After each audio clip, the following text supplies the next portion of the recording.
Hey, what's up, everybody? Welcome back. This is Take It to the Hizzy Fantasy Football, TITTH number 180.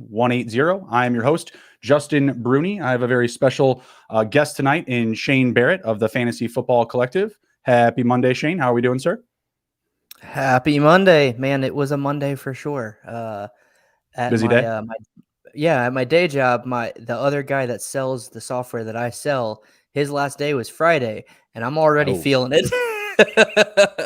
Taking on a few extra responsibilities this Monday, huh? Yeah, absolutely. But it was worth it. It was a good day. Good productive. I hope day. That means some more sales for you if you're selling something. Absolutely. More work, more commission. I'm in sales as well, so I'm definitely down with that. So that's some pretty good stuff. How was your week 4? Or how's it still going? What do we need for tonight? It's been weird. I feel like that's been just this year. I'll have I'm in way too many leagues, as you can probably imagine. Sure, we all are. So right? I'll have some teams that I'm like, okay, where did this win come from? And I have other teams where I'm like, what happened? Right. So yeah, I think the biggest one that I need tonight is I need Derrick Carr to have 40 points so I can win in my home league. All right, let's go. It's my new home league because I just moved up to South Carolina. So it's with Demon Jay and his friends from back home. So I need 40 points to win that game from Derrick Carr. Damn. I mean, I'm in on the Raiders and Derrick Carr tonight, but that's a lot. That's a big ask. Are you guys getting like points per like completion or anything like that? I don't think so. But I went back and looked in just like one of my standard like redraft leagues that I'm in. And it's possible. There were like Derek Carr has like one game a year where he scores 36, 37 plus. Now I obviously need 40, but it's possible. It's not likely, but it's possible. Right. I hear you, man. I mean, hey, if there's a night to do it, Derek Carr in prime time has looked pretty good so far. So I don't hate your odds. I need Jonathan Abram to make a house call tonight. I need Jonathan Abram to take it to the Hizzy, as we say over here. I have Jonathan Abram and IDP going up against Justin Herbert, Keenan Allen, and Darren Waller, and I have a 38.92 lead. Yeah. Oh no. Yeah. It should be a much bigger lead, by the way. I like dropped the bag in this one league on like sit starts. Like if I pull that off, if Jonathan Abram holds it down, right, then I will go 6-0 this week in my regular leagues. Like I'm in like one of those scoring leagues where it's like year long, it's all about the tallying up at the end of the year.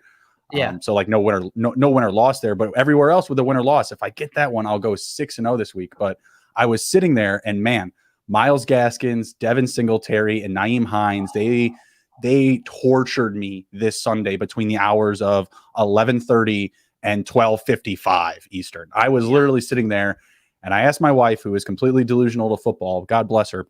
And I just looked at her and I said, Hines or Singletary. And she starts like, she's into like yoga and Reiki and all this like spiritual stuff, right? So she starts like trying to like enter her third eye and stuff like that. And she's like Singletary. And I'm like, nah, it's cool. I'll go with Hines. No big deal. I just ignored the advice. Like what? If you're going to ask, why ignore it, right? It's hilarious. So we had a little bit of fun with that yesterday. And then, Myles Gaskins didn't do anything. I got scared and I pulled a Hunter Henry out of my lineup for Cameron Brate, and I'm still in a position to win. So knock on wood, maybe we'll get it. I didn't wear the hat for nothing tonight, so we'll see what we get. Let's go Raiders. Let's jump into some of our best plays for tonight. I really like Austin Eckler. This is one of my best props for tonight to go over 43.5 reception yards. It's paying even money, -114. I absolutely love that prop. Threw about $10 on it. Anything that you really like tonight? Yeah, so we were talking pre-show, and I picked this one on Underdog for their pick'em that they have. It is Justin Herbert over 14.5. So I've got two other props with it. So I think I put $2 on it. So I think I can Cool. win $12. So that one kind of stacks depending on how many props you pick. They multiply the odds. So I had 3 picks in there. But I feel pretty good about that one just because he's one of those guys that isn't talked about as like a Konami code quarterback per se, but he's mobile enough that if he has to scramble, he will. And I think that could lead to him getting over 14.5 pretty easy. That was his rushing yards, right? Yeah, rushing yards. Yeah. I like that a lot. I think I saw smash. I had to be something. I was just like 14.5. I was like, I don't know what we're looking at here. Hopefully not completions. I'd be smacking that number, smacking it. No, absolutely love that one. Derek Carr, I think, is sitting at about 6.5. We'll get into a couple of his props later on here. Let's jump into our monkey knife fight props to start out the night. First up, we're looking here is Justin Herbert versus Derek Carr in passing yardage, and Derek Carr gets a 11.5 passing yard bonus. Which way you going there? Man, this is really tough because Herbert and Carr have both been balling out. Like, it's kind of crazy. I'm gonna go with my boy Herbert and stick with Herbert here. But I think it's gonna be close. I'm hoping for a shootout because that would just benefit me in every league. I'm going Derek Carr. I'm going for your guy that needs 40 points tonight. Derek Carr right now, 4th in the league in passing yards. He is yet to play his 4th game. I think that speaks pretty loudly to how good the Raiders passing offense is right now. So I'll go Derek Carr there. You're going Justin Herbert. Next up, we got Keenan Allen. Same matchup. Keenan Allen over Darren Waller on catches, but Keenan Allen gets a half catch bonus. Which way you going?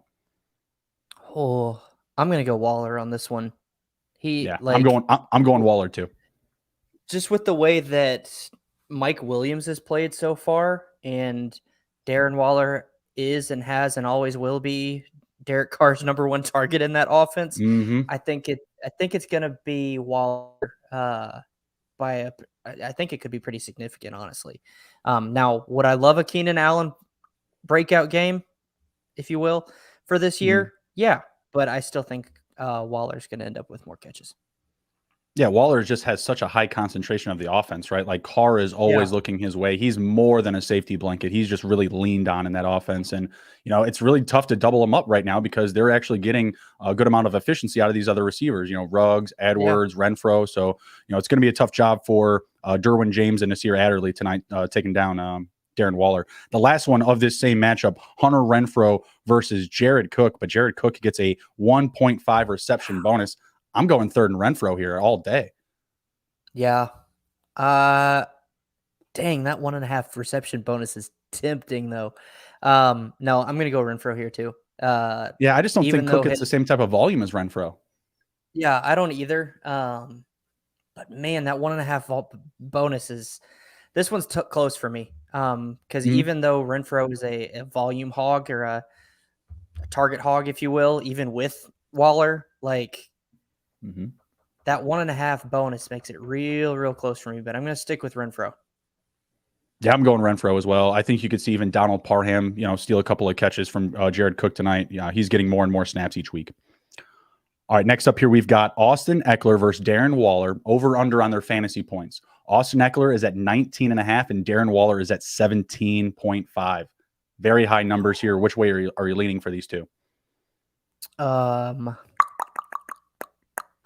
going to go over on Waller. That one feels easier to attain. Oh,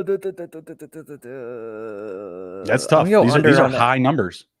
They are. I'm going to go under on Eckler, but just barely. And I'm probably going to eat my words on that one. But yeah, I'm going to take Eckler, the under, and Waller, the over. I'm going opposite. So I'm going Eckler over the 19.5. I'm going Waller just under. I think both can have really good games and still either hit that number or Waller just fall just short of it.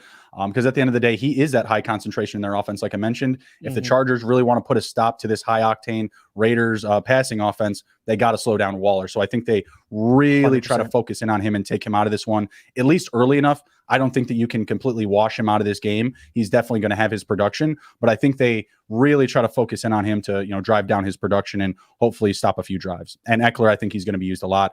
Obviously, I already have the over on his reception yardage. I think he's in line for a big game today. Next up, we've got Mike Williams and Hunter Renfro. Hunter Renfro's number, is very friendly, only 10.5. Mike Williams, another big, tall number at 18.5 points. Which way are you going here? Mike Williams is tough. I'm going to go with They all are, really. first.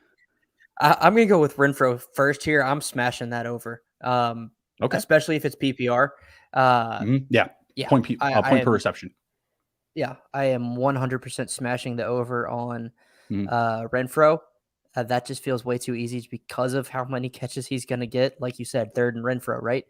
But damn, that's a really high number on Mike Williams. I think before week 4, he was the fantasy wide receiver. I know he's at least top 3. So I'm going to stay confident in him and go with the over here. Okay. Yeah, I'm going with the over for both. I love Hunter Renfrow, everything he's been doing so far. They're using him a lot, and they're using him in really tough scenarios, especially third down. Mike Williams is being used like, he's a rookie again. He's getting used all over the field. He's not just getting, thrown down the sideline as a big-bodied X receiver. So absolutely love what they're doing with him. And I also need Mike Williams to get at least 20 points. Well, I don't need him to get 20 points tonight. If he does, I win the weekly league leader points bonus, which is like $10 from every team in a 12-team league. So it's not too bad. But I need at least 20 out of them to get 1 point ahead. So I'm watching for it, but I've already got a W. You can't really complain, when you're sitting there with a win already. All right, let's move on to our actual Monday Night Football game preview here. We've got the Raiders coming in as road dogs, +3 on the spread, +150 on the money line. Chargers, I believe, are now down to -160 on the money line, and the over-under is sitting at 52 points even. I'll just start off first. Do you think that the Chargers can cover the 3? Yeah. I'm picking the Chargers to win. The way that they've been playing all year, like they lost to Dallas. Dallas, if you guys haven't been watching, is actually a pretty damn good football team this year. I think they've gotten their defense really figured out, at least to be an improvement over last year, which again wasn't hard because last year my 91-year-old grandmother could have run through them and scored a touchdown. Yeah, exactly. So Dallas has improved significantly, and I believe that's their only loss. Don't quote me on that. But and then they just beat the Chiefs. And yes, the Chiefs are 2-2 now, but they're still the Chiefs. There's still talent everywhere on every side of the ball with the Chiefs. So, yes, sir. And like I said, Herbert has played really well so far. Last week was his first week with a bunch of touchdowns. So I think they're going to continue to play well. And I think they're going to win and cover the spread. All right. Well, I'm going absolutely opposite. I didn't wear the Raiders hat for nothing. So I got the Raiders covering and winning. I just threw my bet on the plus money because, if I'm going to go all in, you might as well grab some more value on it, right? But I still love the 3. I mean, the +3 and the over tonight are my favorite picks. The Raiders have averaged a game total of 54 points. Their offense is rolling right now. The Raiders haven't had less than 425 total offensive yards in a single game. And I think the Raiders have looked really good through 3 games as well. They're obviously undefeated. Yeah, totally. Went toe-to-toe with the Ravens. The Steelers really, taking down that division right now. And then last week up against the Dolphins, they just would not go away. They had a very bad start to the game. Derek Carr refused, to let go of that game on the road. So I really trust the Raiders tonight. I really like their offense. And honestly, I think their defense is, set for another big night. They're getting a great push up front from that defensive line. Max Crosby, Yannick Ngakoue. Solomon Thomas is filling in the holes here and there. He's getting some playing time off the bench. Jonathan Hankins, Quentin Jefferson. They added KJ Wright. Corey Littleton's having a much better year. So their defense actually looks pretty good. So I actually trust them a lot tonight. I'm going Raiders win, cover. What do you think about the total? Do you like the over the 52 points? Yeah, I love the over on this one just because of how good these offensive have both played. I kind of like the point that you brought up. Like this defense for the Raiders has been really good. I've done that a lot lately, and I don't know why. And then the Chargers they're always kind of considered one of the top defenses. But just with the way these two offenses are playing, I think it's going to end up being a shootout. At least that's what I'm hoping for. And so, I'm going to take the over on this. Yeah, I love the over. Like I said, the Raiders, they're averaging a 54-point game total. The only time they haven't hit over that was week 2 on the road versus Steelers. Steelers defense, pretty good still. They put up 26 on them. That was the least amount of points they've scored so far through 3 weeks. And I also have some concerns about the Chargers defense. Like Kenneth Murray got added to the injured reserve today. Do you know if Chris Harris is going to be in this game? He hasn't played since week 1. I do not. Well, that would definitely be an extra level of help for them in their secondary. Asante Samuel, rookie, he's been holding it down for them. But Michael Davis across, not so much. Yeah. But like I said, I think they got some strong safeties back there that can slow down Waller at times. But I still trust the Raiders. Their offense has just been bonkers so far, and I want every bit of it. And man, just look at these primetime games we've been getting. Like all of these close games, all the overtimes, the covers. Who'd you have last night in the Patriots and the Bucks? I am going to be completely honest with you. I did not watch that game. Oh, because I hate Tom Brady. So therefore, I hate the Patriots. That was the game to watch. So I just hated that game. Okay. Well, it was the Tom Brady show until about like midway through the first quarter when it was Mac Jones's show. I thought it was hilarious when Tom Brady was asked early in the week, like, so you've been checking out Mac? You've been scouting him a little bit? He's like, no, nothing to see there. I think he knows who Mac Jones is now after that game. Coming that close to beating the GOAT, that would have been awesome. And it really just wasn't his game, so I think he would have been enjoying it. All right, let's jump over to the player props for tonight. We'll do some game props as well. Get these pulled up here. I know the passing numbers are going to be super high. We got Derek Carr, 292.5 passing yards. Justin Herbert, 310.5. I'm taking the under for Herbert. What do you think about Carr? Oh, I'm going to take the over for Carr. Just the way he's been playing, man, it seems, I mean, it's set right. Obviously, it's Vegas, but man, just the way he's been playing, I'm going to take the over. Oh, that Justin Herbert number 2, that's difficult. Yeah, I'm going to stick with Carr in the over, and I'm going to let you talk about I'm going to take the under on Herbert because it just seems like too tall a number. I mean, I can try to pull it up here, but I don't think he's hit over 310. Maybe he did last week. He did in week 1. They haven't been running a lot. I know Eckler hasn't had a game like over, like 60 rushing yards or something like that. It hasn't been great. So he had 337 in week 1. I know that. Okay, so that was against the football team.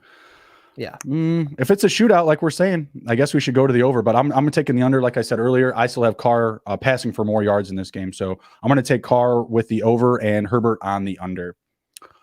Passing TDs, Derek Carr at 1.5 seems kind of like a trap, and Justin Herbert at 2.5. The over's paying plus money though. Do you like the over for either of these guys? Okay, you're going to have to educate me again because it's been a while. What does the plus money on the 120 for the over for Herbert mean? Right. So $100 bet will pay you $100 bet on Herbert to the over will pay you $120. It will take you on Carr because he's a big favorite to hit the over on the 1.5. He's minus 182 on the over. So you have to lay 182 to make 100. Got it. Okay. Thank you. I hope that makes sense. No, yeah, it did. It's just I had that explained to me a while ago and can't remember all the time. So, I'm taking the over on Herbert. I'm actually I'm gonna take the over on both. And I know that from a money standpoint, that kind of sucks for Carr, but I think both, again, we're both predicting a shootout or hoping for a shootout. This should be a high scoring game. I think both of these guys have 3 passing touchdowns. All right. I absolutely love it. I don't love it for my lineup that's going up against Justin Herbert, but maybe he can throw into Jonathan Abram for a house call. That'd be great. I really appreciate it. Hey, look, if Herbert throws 3 touchdowns and 3 interceptions, you'll be good, right? I don't know.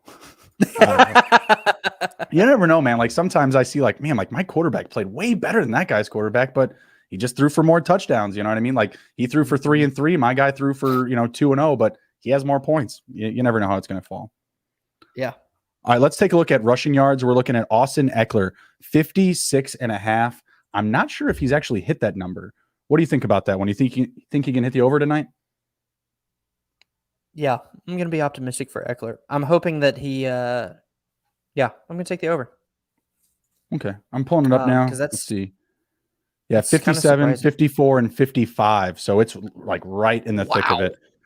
Wow. Yeah, it's right in the thick of it. I like Eckler tonight. I think he's going to score a lot of points. So I'll go with it too. Do you know what Las Vegas has given up to running backs so far this year? Not a lot. I can tell you that. Let's see. Yeah. I do know that the Chargers, they've allowed over 100 yards rushing in each game for sure. I know that for a fact. I think it's actually 125. It's not even close to 100. Ooh. The Raiders, I can tell you, they've allowed 189, 39, and 133. So it's kind of a mixed bag. But for the most part, it seems like you can run on these guys. Yeah. The 39 yards was the Steelers for reference. Well, that wasn't when Najee had 19 targets, was it? That was last week. No, that was the Bengals game. Yeah, that's what I thought. Yeah, but their offensive line is garbage too. Yeah, I'm gonna take the over on this one. I like the over there. He's like right in that wheelhouse so far through the first couple of games. It's a pretty decent matchup, so I like it as well. Derek Carr has moved up to 7.5. I'll take the over on it. You know, Joey Bosa is going to be pushing him out of the pocket at some point. I think he'll move over the line of scrimmage for at least 8. What do you think? Yeah, I like that.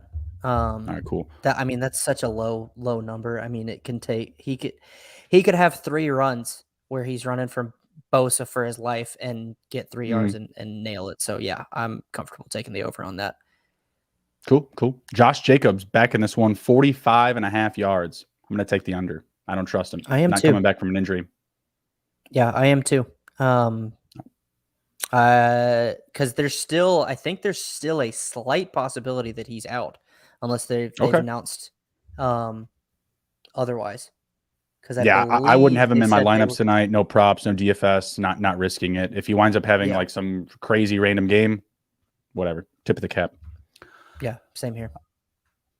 Justin Herbert 15.5. You have the over on that already. I'm taking the over on that as well. How about Kenyan Drake 8? You had 14. This number's 15. It was 14.5. This is 15.5. I'm still taking it. Yeah, exactly. Kenyan Drake 18.5. I still like it. I think he's going to have an active role tonight no matter what. I'll take the over on that too. I think he's still going to be active.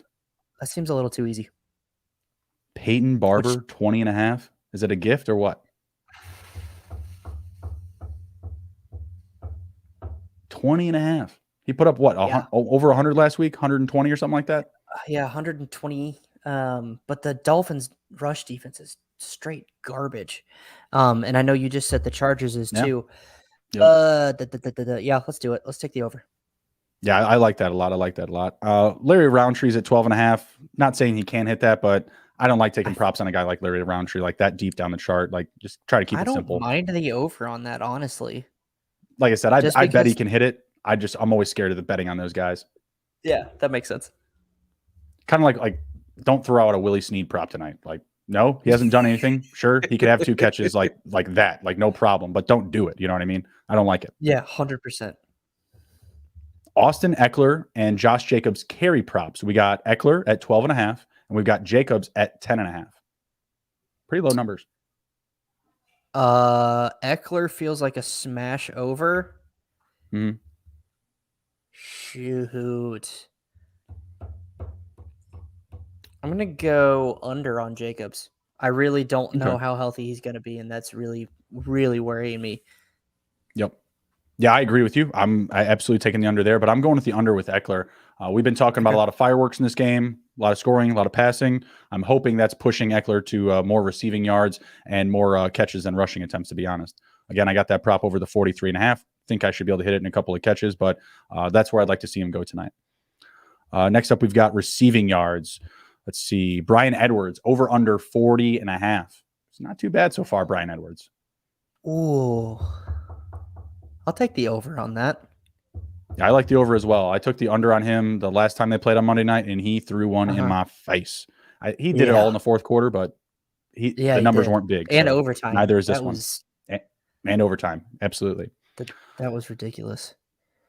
That was an awesome game. And all of these games have been awesome, to be honest with you. Like, I was like, it was like midnight last night, and I'm like taking out my garbage. It's Monday morning garbage day, right? So I'm like, game's over. I'm taking out my garbage and everything. Here's my neighbor doing the same thing. He's like, how about that goddamn game? I was like, it was awesome. I love it. Football bringing people together. It's a beautiful thing. That's how I was last Monday. Last Monday. Stayed up the whole time to watch the Cowboys game. Oh, and then, awesome. That game was great too. And then Saturday, so going a little off the track here, sorry, but Saturday. Oh, good. My Auburn Tigers played LSU in Death Valley in Baton Rouge, Oh my God, that game. Bo Nix was a freaking wizard. Like, I don't know how he did what he did. And Auburn Right. won for the first time since 1999 in Baton Rouge. I didn't go Up to even bed till later than about that then? 1. Yeah, Yeah. I didn't go to bed till about 1:30, I think. Right. Because I was just That's like, awesome. I can't sleep. I was just scrolling through Twitter and Instagram, like, yep, like that, because it was all Auburn. That's awesome. That's awesome. That's great stuff. Wish I could say the same thing out of my college football Saturday. Cincinnati beat Notre Dame, and it was like, Cincinnati had won a football game for the first time ever, and I just had to see it everywhere. So Are you a Notre that Dame was. fan? I am a Notre Dame fan. I grew up in So the Midwest. What's that? they are actually my second favorite team. My grandfather went there. Oh, right on, right on. Yeah, I always wanted to go there, but pretty freaking stupid at school, so it wasn't in the works. Um, I went My there for da- summer camps for hockey when I Nice. was young, so I got to stay there a couple weeks Nice. during the summer. Always a great time. That's cool. Yeah, my dad talked me out of going because I'm from the South, and he Okay. talked me out of going. He was like, "Do you want to shovel snow to class and then from class at Yep. like 2 a.m. to Yep. get back to your dorm or your apartment?" And I was like, "Yeah, that's enough for me. I'm not gonna go." Yeah, I mean that's a bit of a overreaction, but it's a real thing. It's going to happen at some Yeah, point. That's for yeah, sure. I used to travel to South Bend as a kid for like sports. Like I played like high school hockey, and our team was in a league in yeah, South Bend, like 2 hours away from us. So I was there all the time. I yeah. believe what was it when Reggie Bush got pushed into the end zone, I was sitting Yes, at like some like restaurant in South Bend going absolutely crazy with everyone in South Bend, like screaming at the television. Like people are like love lining it. up to try and take baseball bat swings into the thing. You know what I mean? So that's awesome. Yeah. Good stuff, man. Always like to know that we got additional brethren, me and Shane are in the Yeah. Green Day division. So, we got a couple of things in common. It looks like good stuff. Good stuff. Yep. Let's jump back to the props here. We got a big, tall number for Darren Waller, 75.5. I still like the over here. Can't stop this guy. What do you think? Yeah, same here. That's a chunky number, but yeah, I don't feel like you can deny him. Nope. The only reason that I would be worried about that is what you've brought up earlier, and that's Derwin James being able to cover him. I think he's one of the few people in the league that can actually cover Darren Waller. Okay. So that would make me think about the under, but I still think with the volume he's going to get, the over is doable, and so that's what I'll go with too.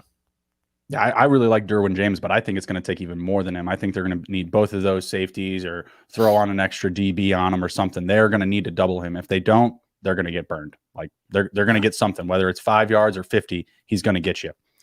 Next up, we've got some small numbers. Parham at 6.5 and Faustin Morrow at 7.5. You like either of those? Any random Parham at darts here? 6.5 feels like an easy over. Okay. He hit 19 last week, so not bad, but I think it was his first catch. So I feel like that's still a pretty easy over with because, like you said, he's been getting more snaps. I think that should be a pretty easy over. I'm not. So, ironically enough, you mentioned you weren't touching the Larry Roundtree bet. I'm not touching the Foster Moreau bet because I never know when he's actually going to get on the field. I agree. Like I wouldn't touch either of those guys because, again, they're way too deep in the bag. Yeah, like with Roundtree, like the only thing that gives me confidence about the over there is the Chargers will switch up backs to give Eckler a breather and not break him in half. So that gives me more confidence with Roundtree. But like with Foster Moreau and the way that, I mean, first off, you've got Waller, obviously, but then the way that Edwards and Ruggs are playing, like, no, thank you. And then I feel like, I agree. depending on who the running back is, they're going to get some catches out of the backfield too. Moreau is just too far down the pecking order to even consider this bet. Yeah, I agree. What do you think about Hunter Renfrow, though, at 50.5? Actually, Hunter Renfrow and Henry Ruggs both at 50.5. Same number. Is it weird that I want the over for Renfrow and the under for Ruggs? No. Like, is that – I feel like it is, though. Like, well, I'm going to take the over on Ruggs, but I understand why you would take the under, and it's because for some reason, they still only use him as a deep threat, I feel like. right. So if he doesn't catch that deep ball, there's a very good chance he ends up with like 38 yards and misses that over. So No, I don't think you're crazy. And it makes sense on both because again, Renfro is going to get a ton of valuable targets. Mm-hmm. Yeah, that's the way I'm going. I'm going Renfro in the over and Ruggs to the under. I think that they'll try to take away that deep threat, and he can make plays downfield without even catching the ball because he can just draw an interference play. That's what he was doing as a rookie. That was literally his best attribute last season, was just drawing penalties downfield because he couldn't win a contested ball. So, and I like him to hit something downfield, but is it that big shot, that house call for 60, 70 yards? I don't know. I don't think so. Not against the Chargers defense. Like they've been, bleeding out at times, the Chargers, but their defense has still been pretty sound. So I still trust them to hold Ruggs and do a tameable production this evening. Next up, we've got Jalen Guyton. Been really quiet, actually. Jalen Guyton was a little sneaky option that I was really looking forward to in my drafts. This is going to be a nice little, penny stock that's going to, boom for me here. And maybe week 4, 5, 6, he hasn't done anything. 22.5. What do you think? I'm going to take the under, and I'm not confident on it. But he almost feels very like the top level of that Roundtree, Moreau, Parham tier. He's kind of right there at the top for me. Yeah. And I'm going to take the under. I like the under too. He's just not getting on the field as much as he was last year. And I don't know, maybe it's also just Mike Williams just, coming on him a lot stronger this year. They don't need him as much. He's not getting those extra looks with, Mike Williams only being used as an X receiver down the field like he was last year. So that could be playing into the narrative as well. Next up, Jared Cook, 35.5. That seems like a big number for Jared Cook. Doesn't seem like a big downfield guy right now. No, I'm going to take the under. I don't think the volume is going to be there for him to get there either. Yeah, I like the under there as well. We haven't seen him. I don't think we've seen him hit that yet. Mm-hmm. This next number is a gift. This is the biggest gift of the night. If you see this number anywhere and you're not putting $10, 20, whatever it is on it, I don't know what you're doing or why you're watching the show. Kenyan Drake, 18.5. 18.5. The guy has been a target hog. How does he not hit at least 20 receiving yards tonight? Yeah, I agree. I can't be crazy on this. No, I am taking the over on this, especially if Jacobs is limited. First off, John Gruden, Mike Mayock, whoever is in the Raiders organization, when Jacobs is healthy, he can catch the ball. Throw him the damn ball.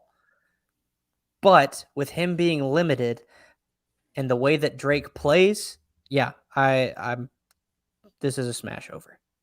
This is just a long lost, forgotten number by this sports book. If anyone's hanging this number even at 30, I would slam dunk it easy.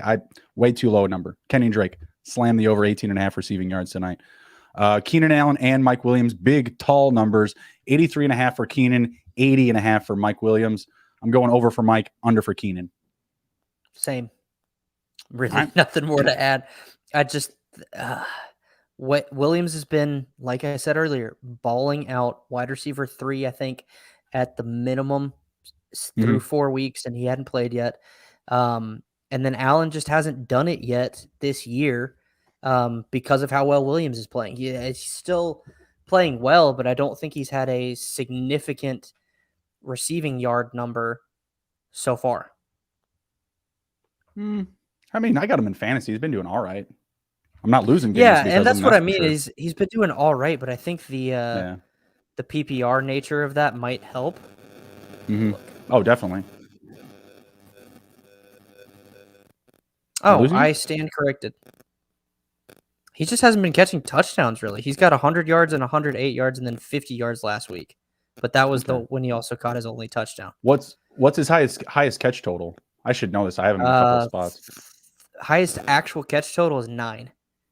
Man, still pretty good. I mean, it's not like Keenan Allen 13, 14 that you're banking on when you're drafting him. That's why I thought he was having a worse year than he is. Because he hasn't caught a 10 or double-digit game yet.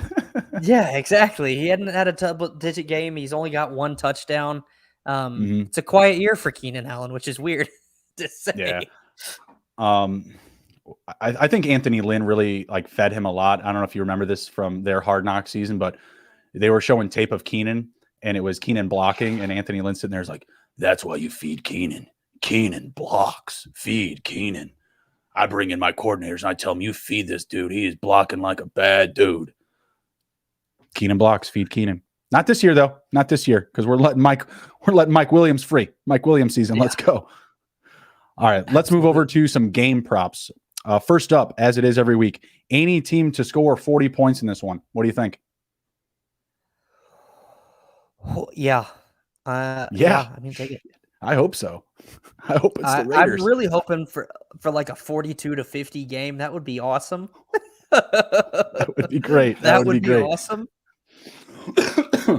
Excuse me. So yes is paying plus 359. $100 would win you 359. The odds aren't with us, but man, that would be amazing. I'd absolutely love it. Let's look at field goals. Raiders over under 1.5. Give me the over. I like the 2. Yeah, I think I like the 2. Over is paying minus 167, so the odds are with us there. Raiders over under 2.5 touchdowns. I like this. I'll take the over on that as well. I do. Yeah, I agree. I said earlier, I think they scored at least Carr's throwing 3 touchdowns. So there you go. I hit the over on the Raiders when they played the Ravens on this prop, and it was at 1.5. Easy money. Loved it. Let's see. Both teams to score over 19.5. Yes. Love it. Minus 185 to the yes. We both agree.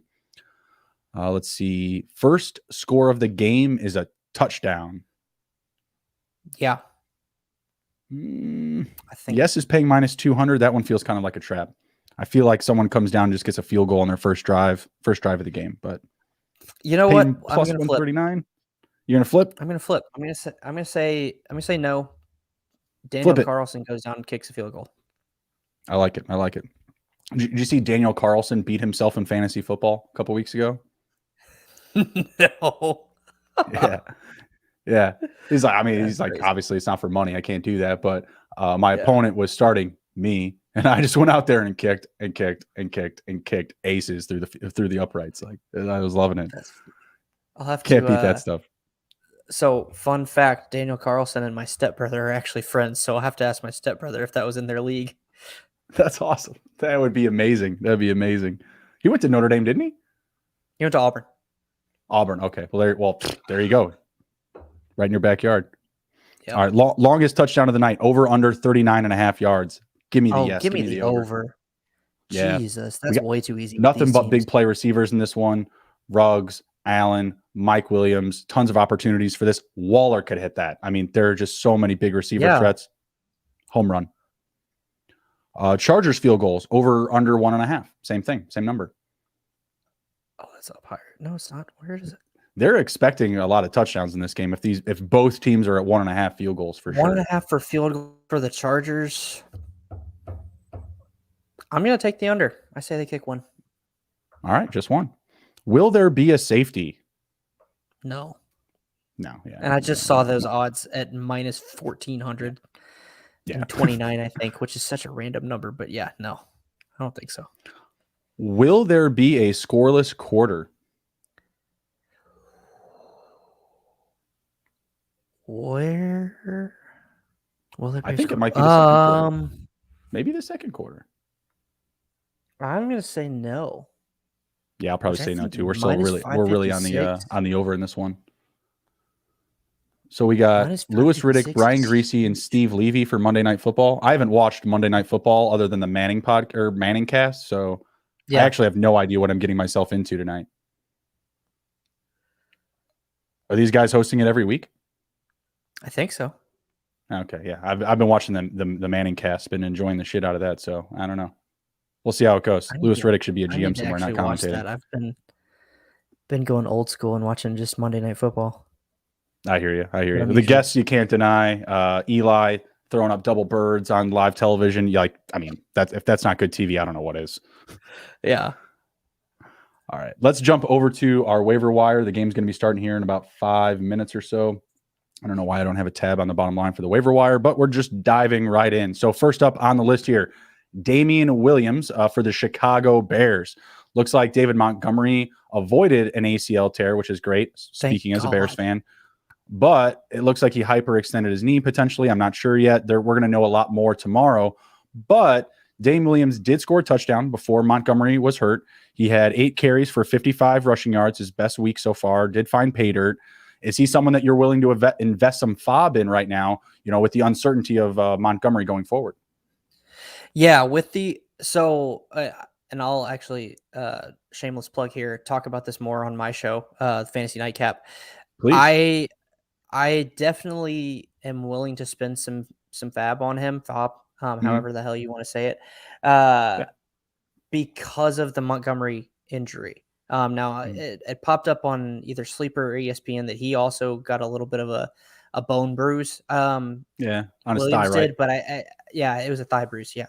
And, but that doesn't really worry me because the way they made it seem was that he would be fine to play next week. Same. I think this is going to be probably a 2 to 3 week rental, maybe 4, depending on the severity of Montgomery's injury. And that's why I'm not necessarily going to blow my FAB on him. He's not going to be my top waiver ad because Monty's got the ability to come back.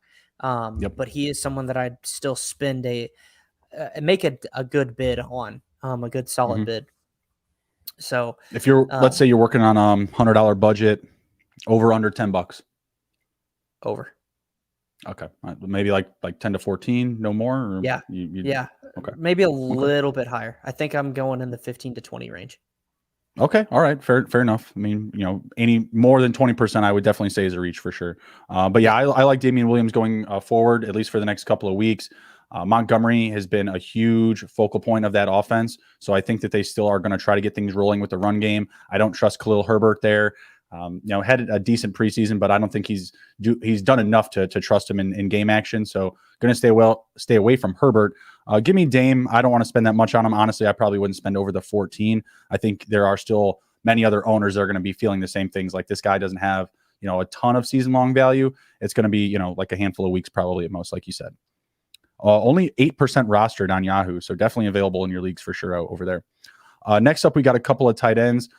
Dalton Schultz and who is it? Oh, Dawson Knox. So Schultz only 33% rostered on Yahoo leagues. Caught 6 of 8 targets this week for 58 yards and a touchdown. Caught 2 touchdowns last week for 80 yards, 6 catches on 7 targets. His targets through the first 4 games: 6, 2, 7, and 8. Done enough to trust him? 100%. I'm in on both of these guys. Yeah, just because it's the tight end, I feel like you could probably get away with a $10 to $15 bid on both of these guys, but I'm going to make a bid on them if I don't already have them, which I do. I got Dalton Schultz in our Scott Fishbowl league. He's lighting it up for me. Nice. Yeah, I've got both of these guys in the multitude of leagues I'm in. I've got both of them in a couple at least. So yeah, I think both of these guys you're able to trust at this point, because the targets and the production have both been consistent all year, which is what we've been waiting for with Knox, at least. Oh, absolutely. Knox's production has been even better. And I think you nailed it on the head. If both of these guys are available, you got to hedge that FOB, right? Go put big bucks on both and just try to land one of them. Between the two, I think I like Knox a little bit more. I like that offense. 8, 5, 3, and 4 targets across the last 4 weeks. 5, 4, 2, and 4 in receptions. Touchdowns. Listen to this: 2, 1, 1, and 0. Wow. Getting big targets in the red zone because the yardage really isn't there. 37, 49, 17, and 41 through the first 4 games. He's just getting that target or those big targets, once they get closer to the end zone. So I really like Dawson Knox. I love Dalton Schultz. I was talking to him up this week, actually. One of my buddies texted me. He's like, sends me a screenshot of his available tight ends. He's like, who do I pick up? And I was like, Schultz. Nah, Knox. Yeah. Schultz. Nah, Knox. He's like, all right, I'll go with Knox. I was like, all right, cool. So it worked out, obviously. And I love when those moments happen. I mean, I'm not going to lie. I've given people bad advice before, but when we hit home on the good stuff, that's why we're here. So I really love when those come back to us. Next up, I actually had a guy message me right before football started yesterday, and he was like, hey, any last minute roster tinkering that I should do? And I didn't see it because I was putting the kids down for nap, but the second half of his message was, you won me my matchup last week. Thanks. I was like, Sorry, I was late this week. Yeah, but I looked at it and his roster was good, so I was happy with what he had done. There you go. No, that's awesome, man. That's why we do all this. Have some fun, give some people some good advice, some good takes, and hope for the best. I mean, that's fantasy in general, right? So yeah, it's a good part of the job. Yeah, I certainly don't appreciate when I get the "Why did you tell me to start Chase Edmonds?" It's like, well, because he's awesome. He has great weeks, and he's gonna have some bad weeks. My bad, bro. Yep. All right, next up, speaking of the Arizona Cardinals, AJ Green. Wow, the second coming of Christ. 6 targets across the first 4 weeks for the Cardinals. 67, 112, 44, and 25. And he has 2 touchdowns in 2 out of his 4 games. 11, 11 and a half, 14. His point totals across these last 3 weeks. Should he be on a roster? I'm going to give your listeners advice that I'm not going to follow because I'm just being petty. Okay. Yes, he should be on a roster at this point. I would probably throw like $5 to $10 at him. Okay. Of your fab, just because Hopkins has not been the Hopkins that we're used to. Rondale Moore has been kind of up and down. And the one thing that's been consistent is apparently his targets. So if he can continue to either get the over 100-yard games or get the touchdowns, which the last 3 weeks he's done one or the other, he's going to be a great flex option for you. So yes, I would roster him if I wasn't a petty SOB that does not like him because he's old and hurt. Right. So I won't do it except for the roster that I inherited, but you guys should. Yeah, I mean, I think people should probably be on his radar. We're getting injuries, receivers, running backs. I have to imagine someone's flex somewhere is looking for some production like this. And when you're playing in this offense, just grab him and stash him. That's it. Maybe you might even be able to move him to somebody who loses, a Cardinals receiver to injury at some point or something like that. So not somebody that I want to get in my lineup every week, but I think from what we've seen so far, he's being used as a downfield threat. He's got Kyler Murray throwing him the ball, who looks like one of the best quarterbacks on the year so far. Legs, passing, it's all there, right? So I like the upside of that Arizona Cardinals offense, and I think we even have another Cardinal coming up in James Robinson. He's coming up here, or not James Robinson, James Conner up in a couple of minutes here. But next up, we've got Jameson Crowder, who just got back to action, first game of the year, going up against the Tennessee Titans, 9 for 7, 7 catches, 9 targets, 61 receiving yards, and a touchdown.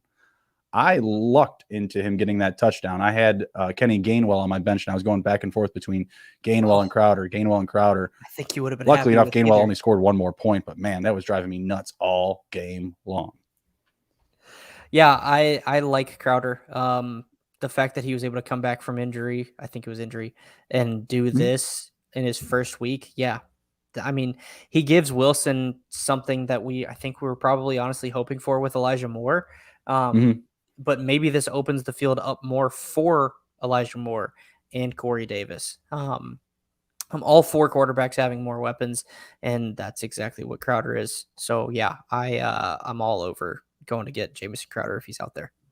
Yeah, if he's available, I think he definitely got to go out and get this guy. 9 targets in his first week back. That's a godsend. Only 20% rostered. Absolutely love it. The 61 rushing yards isn't great, especially in that matchup up against Tennessee. I'd like to see a little bit more out of that, but they get Atlanta next week. Great matchup. And then we go into the bye. Yeah, and he'll get a little bit more rest on that bye. So he's going to be coming back after the bye up against New England, but I think by that point he's going to be in a really good situation, fully healthy.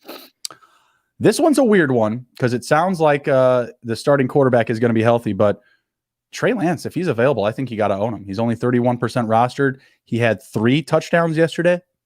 Or wait, was it? No, I think it was just 2. He has 3 total on the year. Excuse me. My bad. 157 passing yards, 9 completions, 18 on 18 attempts yesterday. For some reason, I thought he had a rushing touchdown, but that's not correct.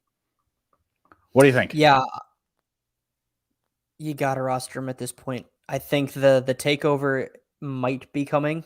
I thought I heard some rumblings that Garoppolo might not play.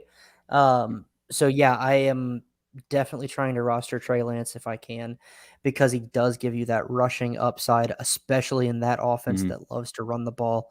I think we could maybe see Shanahan go into his bag even more than we have, because he's got a quarterback who's more capable of a runner, which just means, and I think that's probably why people are so high on Lance from a dynasty perspective, is just because that offense can go to a completely different level with him versus what Jimmy G can do.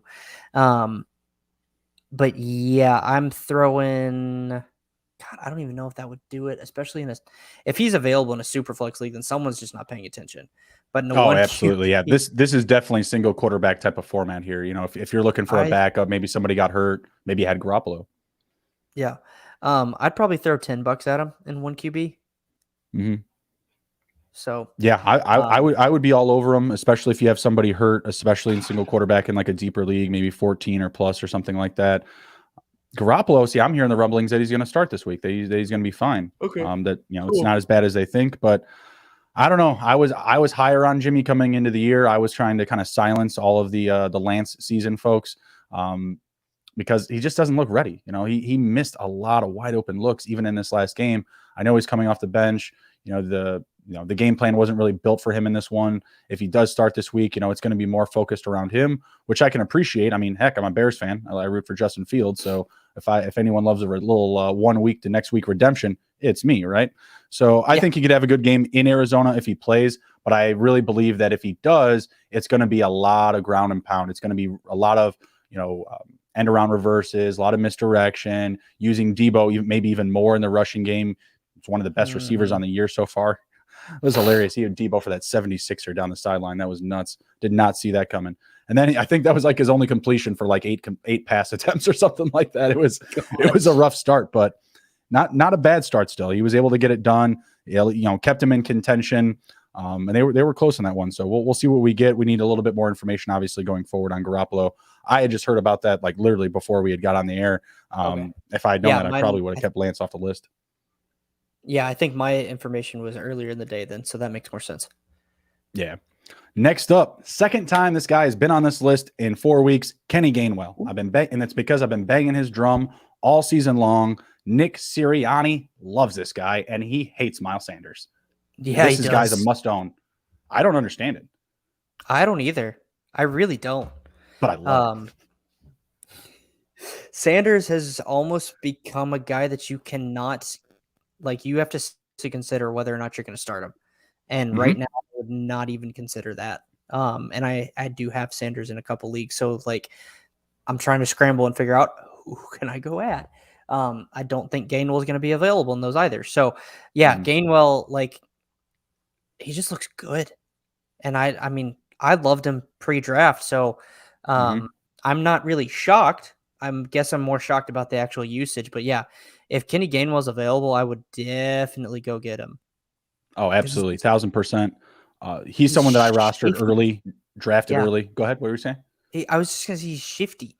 That was the one thing I noticed when watching film is he breaks tackles and gets through the line very easily because he just wiggles and moves and shakes and And I will not do that again, just so you don't lose viewers. No, I absolutely love it. But what I love the most is that Sirianni connection. Sirianni's worked with guys like Nyheim Hines, and he's made Nyheim Hines a household name. Austin Eckler, ring a bell tonight. Same situation. The way that he used the running backs with the Chargers and the Colts, it mirrors that with Gainwell and the Eagles. So I think that he should be a guy that we trust going forward.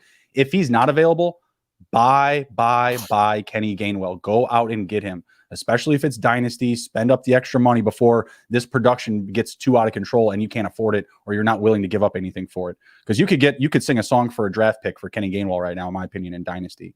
I think you could keep it pretty simple there if you want to try to maybe move all in for this year or whatever, or just get a guy that's going to be good for a while on that roster. All right, next up we got Randall Cobb coming out party. This looks like a return to Green Bay if I've seen one. 5 catches, 6 targets, 69 yards, and 2 touchdowns. He's back in the good graces of Aaron Rodgers. Ready to spend some fob on him? No.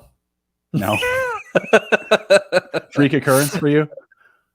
No, it's I think so. There's just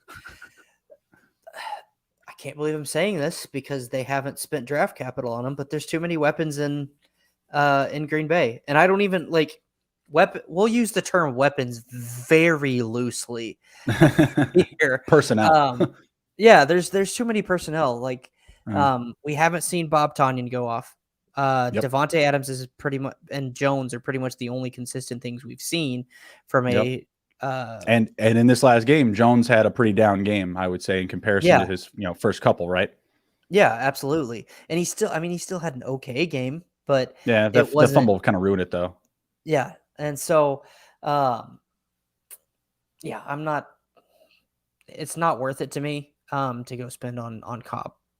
I don't foresee him getting both the yards and the touchdowns that he had in this game combined in one game, and that's, to me, the only way that he would bring value. Okay. I think he's worth a stash. He's not a guy that I'd spend FOB on, but after waivers have cleared, if he's there, I wouldn't mind rostering him for a week. Just hang on to him, see what he does. Yeah. So situation like that. All right. So that gets us to our season-long props. So we're just going to go over a few fun props here, and we're going to close out the show. It's funny. I actually dropped Randall Cobb right before kickoff.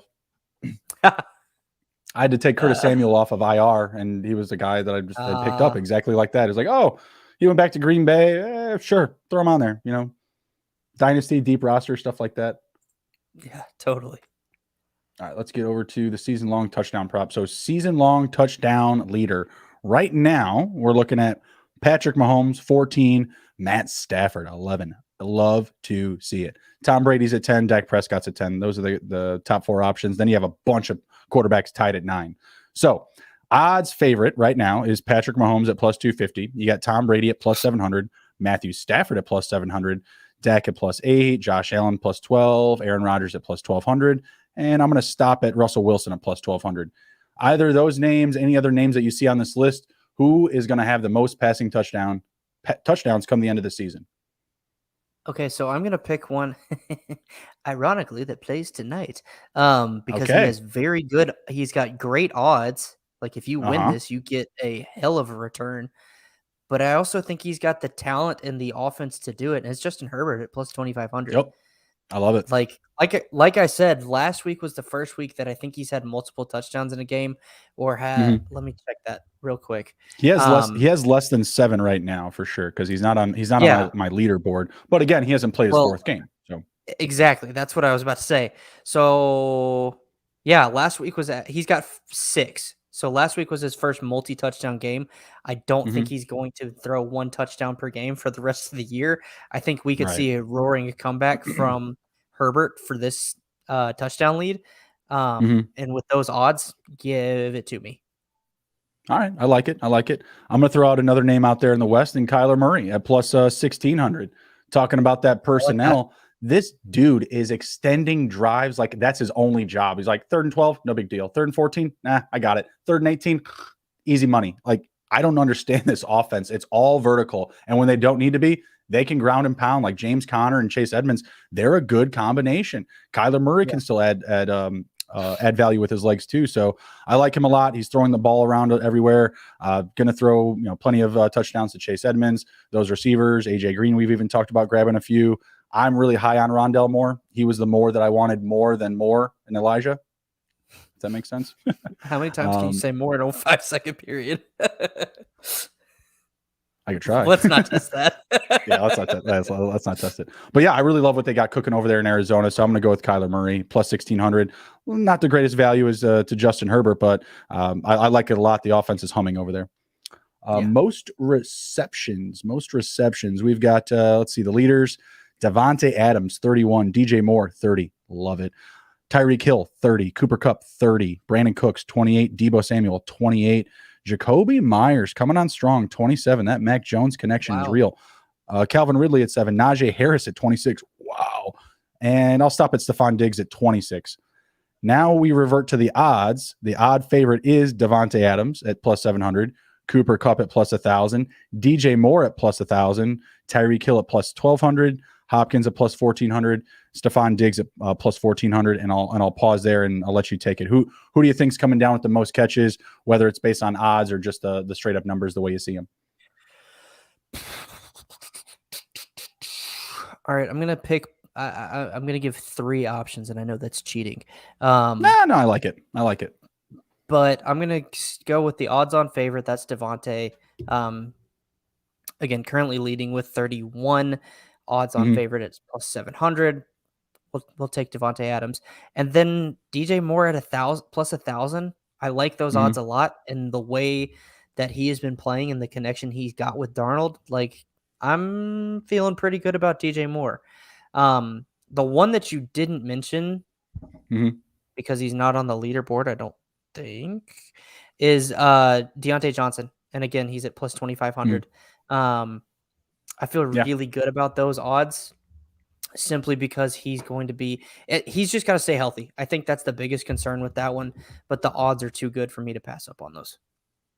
They had Najee Harris on that list that was down there. I don't know if he's on the leaders, but who you think Deontay can finish with more catches than Najee? That offensive line looks like it's going to be check 1-2, check 1-2 Najee all day. Yeah, I think so. I don't know. They're going to have to do something. Yeah, I'm gonna go with DJ Moore. That's the one that I like, and that's just like the guy that I've been in on. I mean, honestly, like I like the DeAndre Hopkins at plus 1,400 more, but I just want to see him healthy. You know, I wouldn't put that money down on him right now when, you know, he could go out next week and get hurt, you know, play half a game or something like that, because honestly, they don't need him to be a world beater this year. Like they have a lot of depth at receiver. They have depth at running back. You still have Kyler Murray, like I said before, adds value with his legs, gets a ton of rushing yards. So they don't need to necessarily overwhelm him. So I'm going to go with DJ Moore at plus 1,000.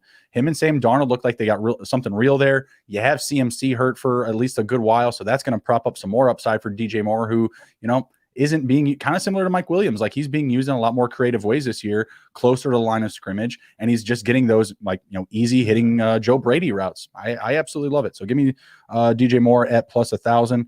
They got some good stuff cooking over there in Carolina. All right. And then the last one, and then we're going to head out here. We got the most rushing yards leader. I think we're probably going to agree on this one, but let's try to have some fun with it. We got Derrick Henry at 510, big margin over Nick Chubb at second place at 362. Joe Mixon at 353. I know. Yeah, it's kind of he's kind of been underwhelming other than the rushing yards. That's literally like all he's doing.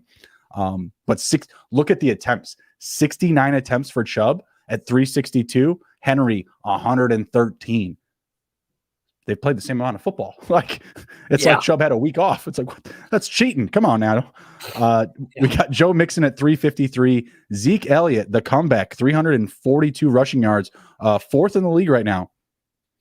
Way to go, Zeke. David Montgomery, tier. He's at 309. Alvin Kamara getting it done with the legs, 297. Not so much the receiving so far this year. And Clyde Edwards-Helaire, CEH at 291. I'll pause there and come back up to the odds. Derrick Henry, it's paying plus money at plus 120 for him to win it. So I think that's pretty much just banking on him being healthy or not healthy. That's pretty much it. Nick Chubb at plus 700. Joe Mixon at the plus 900. Zeke at plus 12. Jonathan Taylor here clocking in at plus 2,500. Dalvin Cook, who came pretty close last year, he's at plus 2,500. A little beat up right now. Wow. Antonio Gibson's plus 2,500. This next one, Lamar Jackson in the top 10 here for odds, plus 2,500.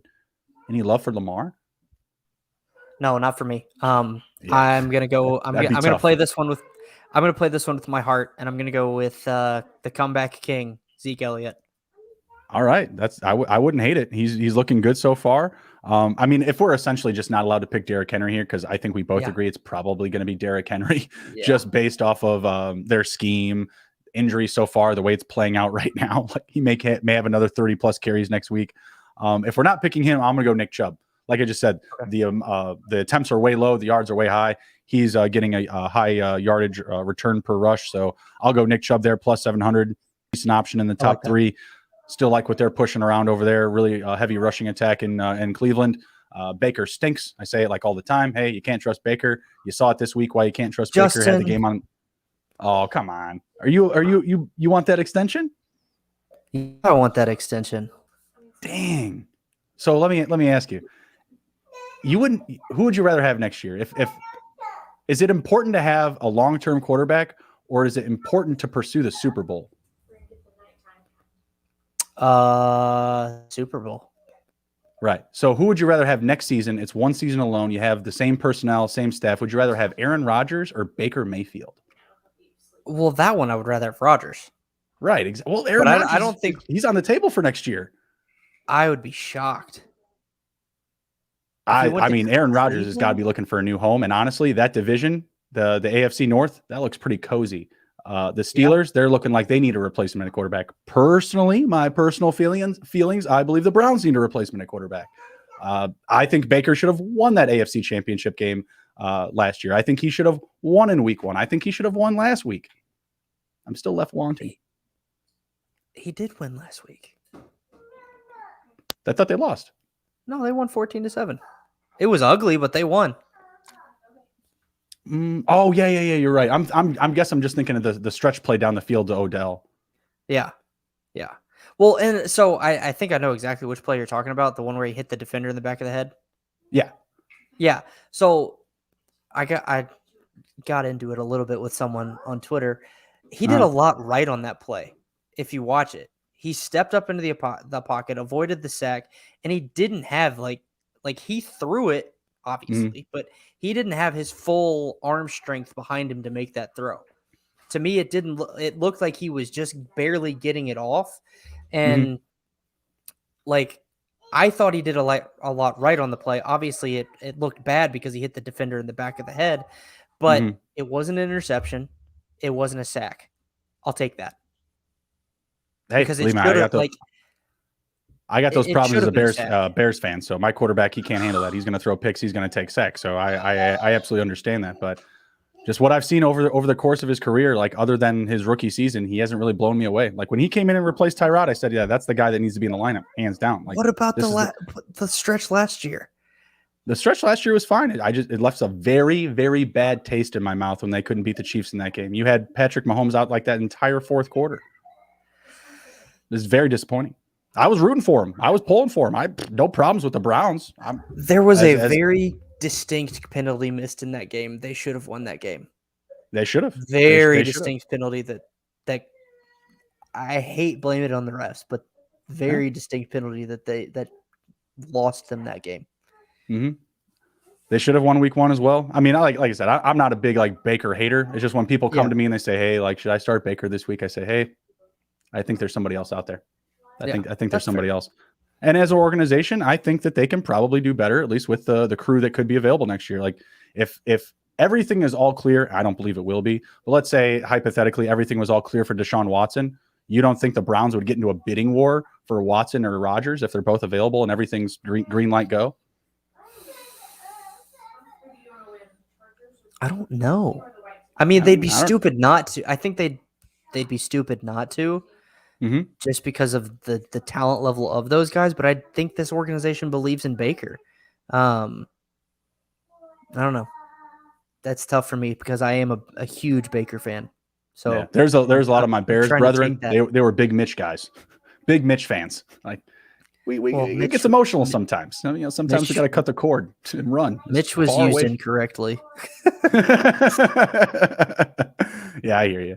No, I love Baker as far as like the swag, the personality, the way he rallies his teammates and stuff like that. Like you got to appreciate a guy like that. Like he works like a dog, But football wise, it doesn't pass the eye test. Sorry. That's fair.